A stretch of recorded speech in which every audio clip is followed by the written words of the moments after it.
salida a la razón, al racionalismo, a la discusión racional de alternativas de políticas públicas. Porque el mundo moderno es altamente complejo. No es como el mundo anterior. El mundo premoderno tenía grandes cosas. Si, hablando aquí de música, por ejemplo, si pensamos en el mundo premoderno, Haydn, Mozart, realmente son cosas que difícilmente han sido superadas, o en el arte, muy difícil que haya surgido un Tiziano, un Miguel Ángel, un Leonardo en los últimos tiempos, ¿no? El mundo premoderno tiene mucho que ofrecer, sin duda. Pero es un mundo simple. Nosotros podemos comprender, por ejemplo, la mentalidad de Miguel Ángel. Nosotros podemos comprender la mentalidad de Mozart. Pero es, según Habermas, altamente improbable que Mozart nos pueda comprender a nosotros. Porque el mundo se ha recomplicado. O sea, se ha vuelto simplemente más enredado de lo que era antes. Y ese aspecto, por eso uso esa palabra fea, enredado, significa, estimado público, que ya no podemos solucionar problemas solamente con soluciones simples. Y aquí está, estimado público, el ejemplo más famoso de lo que ya no podemos hacer. Ustedes en las clases de filosofía griega han debido oír hablar tangencialmente de Alejandro Magno, que fue discípulo de Aristóteles.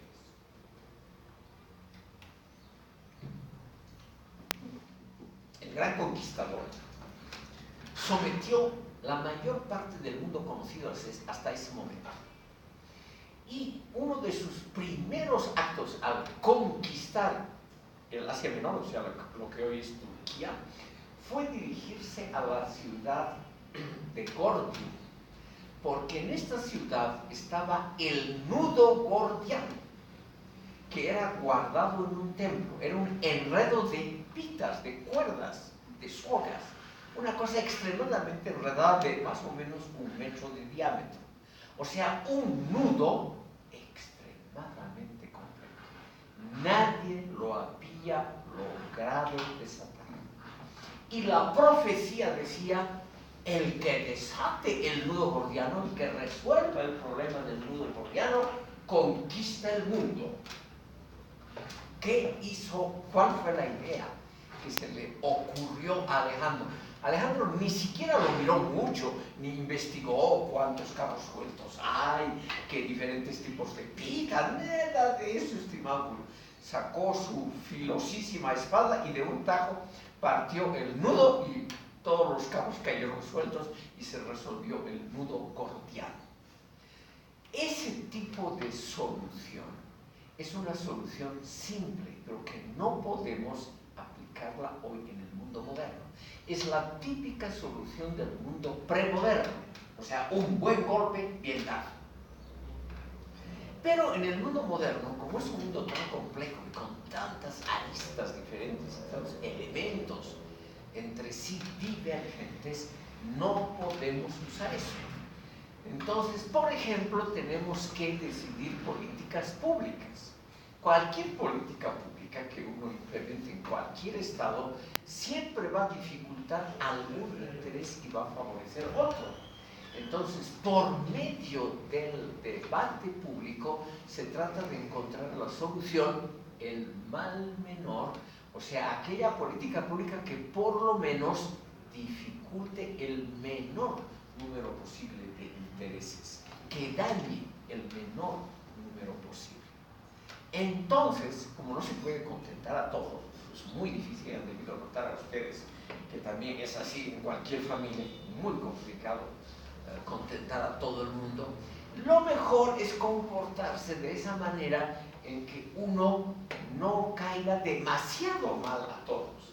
El mal menor es simplemente comportarse de tal manera que no toque a todos o no se enemiste con todos. Habermas nos muestra esto, estimado público, con una frase que obviamente no va a gustar a ustedes jóvenes. La mejor política el mejor arreglo político es aquella decisión que deja disgustados un poco a todos. O sea, que no favorece a todos, pero que tampoco dificulta la vida colectiva. Esa es una buena política.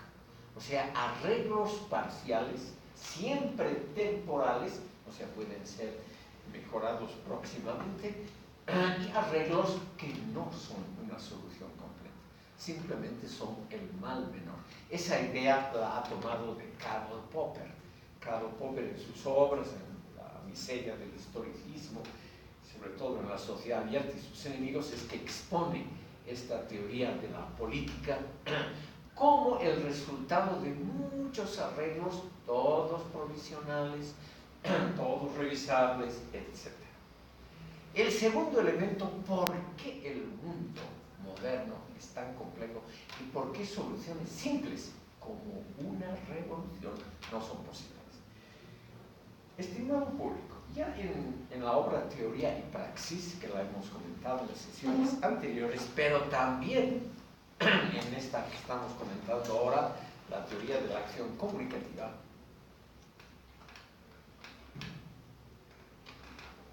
Habermas nos explica una razón histórica por la cual no podemos pretender hacer una revolución como lo creyó el más claro de los filósofos de la historia, que fue Karl Marx. En el fondo de su corazoncito, Habermas, Adorno y todos ellos siempre tenían una pequeña simpatía inapagable, imbatible por Marx. Y él dice, lamentablemente, los pronósticos de Marx basados en una filosofía de la historia no se han hecho realidad. Y por lo tanto no podemos pretender una solución simple.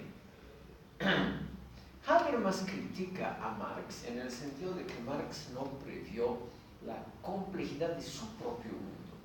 Porque ya el mundo de Marx, él vivía, como ustedes saben, en la Gran Bretaña, hasta su muerte en 1883, ese mundo ya no era la contraposición simplista de una pequeña burguesía explotadora y riquísima y una inmensa masa de proletarios empobrecidos.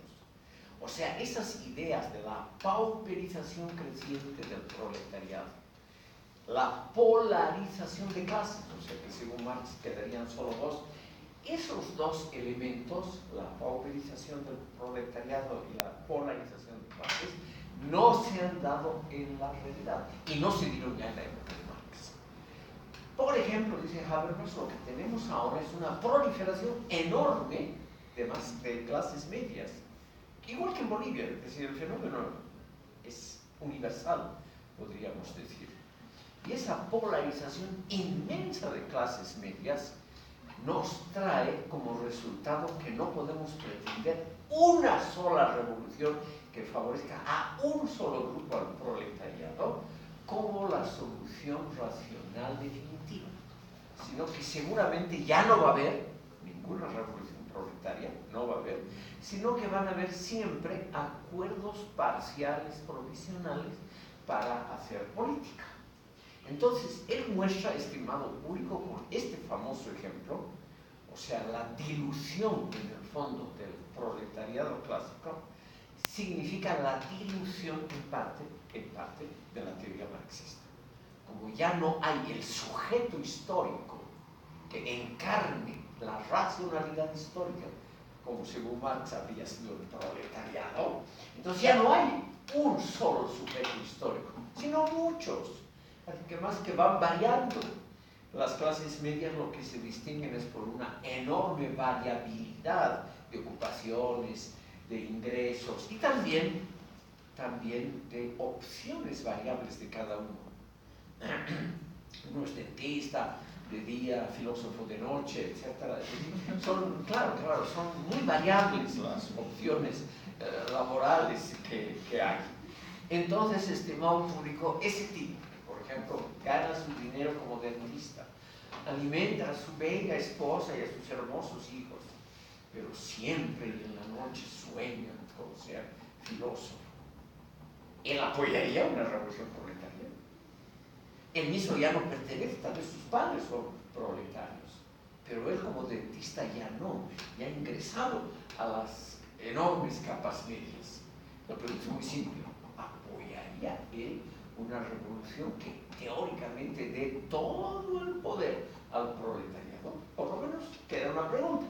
Entonces, estimado público, lo que queda, según Habermas, en el mundo actual, después de la disolución, o por lo menos mejor, en lugar de disolución, que es disolver, usaremos como Habermas la palabra diluir, que es aguar. Después de la dilución del proletariado y de las tesis históricas filosóficas que lo acompañaban, como lo de Marx, nosotros no tenemos una sola teoría para orientarnos, sino varias en competencia, como la propia de Habermas. Entonces, el mundo actual, el mundo moderno, esa expresión la usa mucho Habermas, es el mundo de la incertidumbre, donde no se sabe exactamente hacia dónde vamos a ir. Él copia también o adopta una idea muy interesante de Karl Popper. El mundo moderno está marcado por el avance del conocimiento científico aplicado a la tecnología.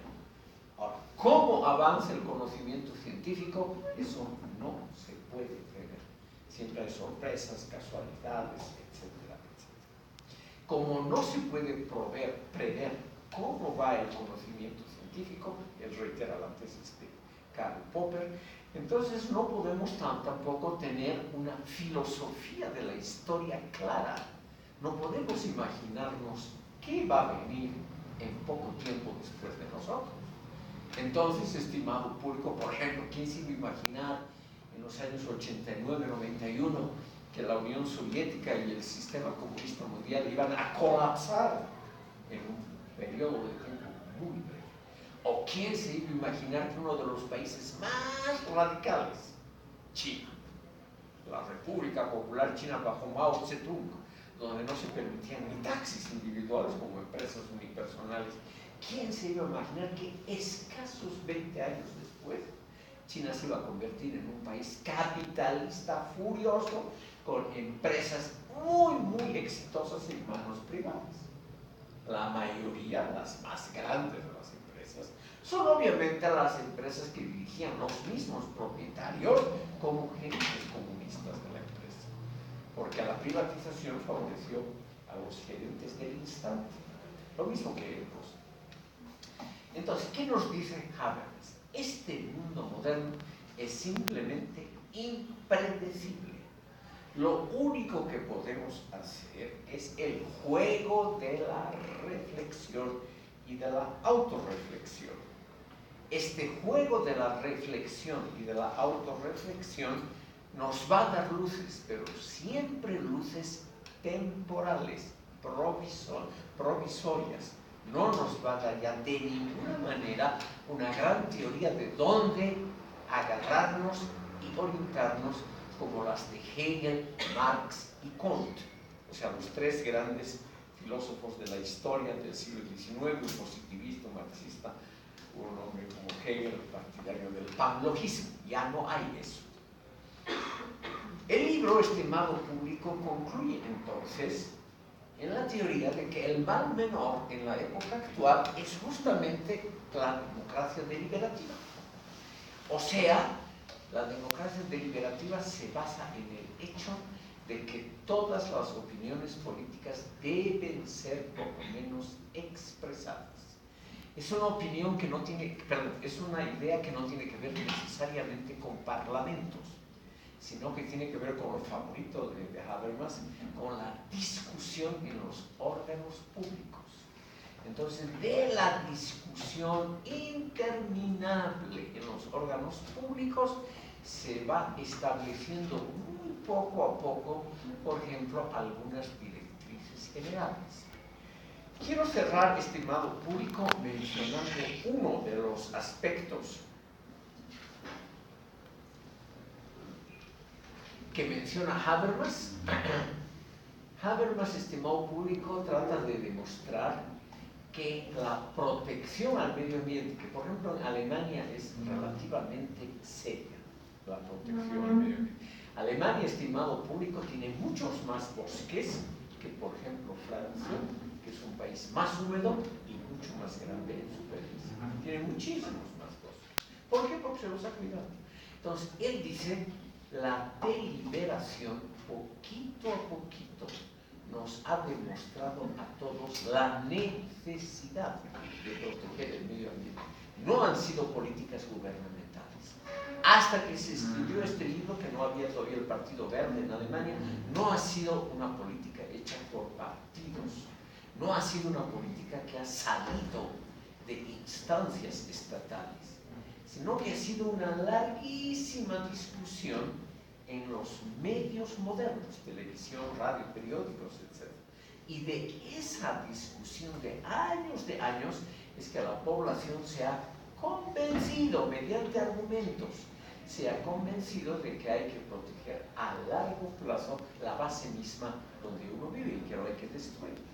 Entonces, él muestra, estimado público, que su teoría de la democracia deliberativa como el mal menor para todo el ámbito político tiene a veces frutos positivos y tangibles.